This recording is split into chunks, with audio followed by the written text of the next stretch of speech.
Two.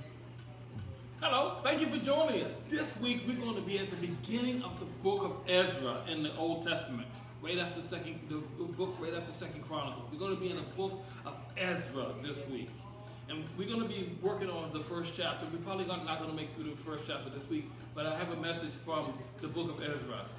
Now, the first verse says, "Now in the first year of Cyrus, the king of Persia, the word of the Lord by the mouth of Jeremiah might be fulfilled. The Lord stirred up the spirit of Cyrus, king of Persia, that he made a proclamation throughout all his kingdom and put it also in writing." We're going to stop there. So the year is 538 BC. 538 BC.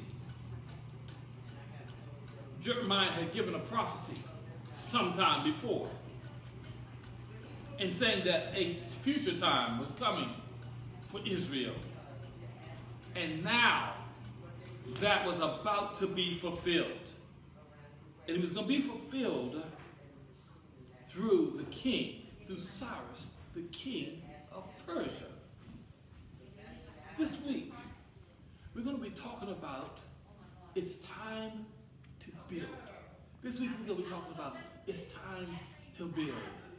And sometimes the message about where we should build, what we should build, and how we should build in our own personal lives, we're not just necessarily talking about physical structures. We're talking about what needs to be built in our lives. Relationships, careers, ministries, businesses, jobs, books, whatever we have been called to do. It's time to build what He's called us to do. It is time to build.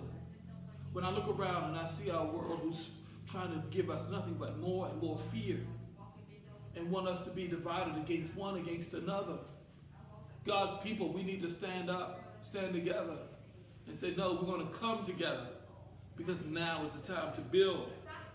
So if we hear from someone who is outside of where we think, of where we could hear the word of God, listen, because God has a message that may come from almost anywhere. So today, let us be grateful that God has sent a message that it is time for us to build. God bless you. We'll see you next time.